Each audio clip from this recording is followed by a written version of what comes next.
আচ্ছা, এখন আসে হচ্ছে বিউপির বাংলা।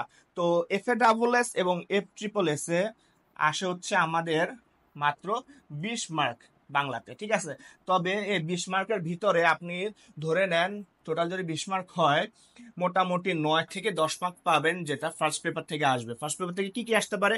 ধরে নেন যে ফার্স্ট পেপার থেকে আপনার লেখক পরিচিতি আছে, যে ওইটা শব্দার্থ।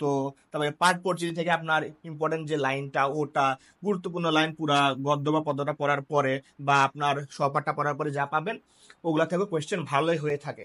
তার মানে বোঝা যায় যে আপনি যদি FA এবং FSSS পরীক্ষা দেন, আপনার প্রথম পত্র এবং দ্বিতীয় পত্র দুইটাকেই কিন্তু খুব সমানভাবে ইম্পর্টেন্স দিতে হবে।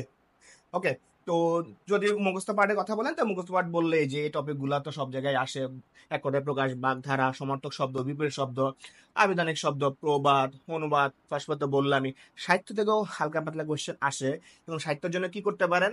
সাহিত্যের জন্য আপনি ঢাকা ইউনিভার্সিটি, জাহাঙ্গীরনগর বা BCS এর বিভিন্ন কোয়েশ্চেন আসছিল যে প্রিভিয়াস এর, ওগুলা দেখতে পারেন। ওকে।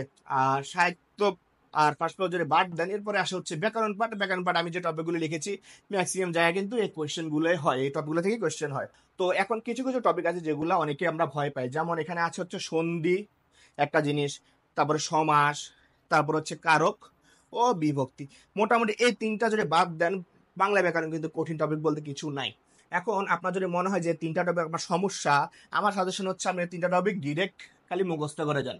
কেমন? যেমন সন্ধিটা পুরোটা মুখস্থ করা যায়, সমাস এবং কারক মুখস্থ করলে একটু সমস্যা হয়। এক্ষেত্রে কি করবেন আপনি? এই দুইটার ক্ষেত্রে শুধুমাত্র প্রিভিয়াস ইয়ারের কোশ্চেন গুলা দেখবেন। প্রিভিয়াস ইয়ার বলতে আমি কি বলতে চাই, প্রিভিয়াস ইয়ার হচ্ছে আসলে BCS এর গুলা, ঠিক আছে, তারপরে ডিউর গুলা, তারপর হচ্ছে জাহাঙ্গীরনগর গুলা, ঠিক আছে, তারপরে রাজশাহীর গুলা, তারপরে চিটাগাং গুলা, মানে বিভিন্ন জায়গায় আসছে যে, ঠিক আছে, এই দুটা টপিকের জন্য। আর এটার ক্ষেত্রে কি সন্ধি না বুঝে ডিরেক্ট মুখস্থ করলেও আসলে ভালোই পারা যায়। এবং বাংলা প্রথম পত্র এবং সেকেন্ড বা দ্বিতীয় পত্র দুটোই কিন্তু আসলে মুখস্থ বিদ্যাটাই বেশি কাজে দেয় পরীক্ষা হলে যায়।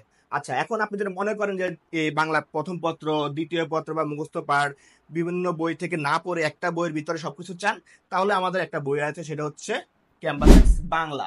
এই বইটার ভিতরে আপনার বাংলা প্রথম পত্র, সাহিত্য পাঠ, তারপরে বাংলা ব্যাকরণ, তারপরে বাংলা বিরচন, সবকিছুই এক জায়গায় আছে। তার মানে কি আপনার আলাদা করে কোনো বই কিনতে হবে না, একটা বই কিনবেন, যত জায়গায় বাংলা আছে সব কভার করে ফেলবে একটা বই।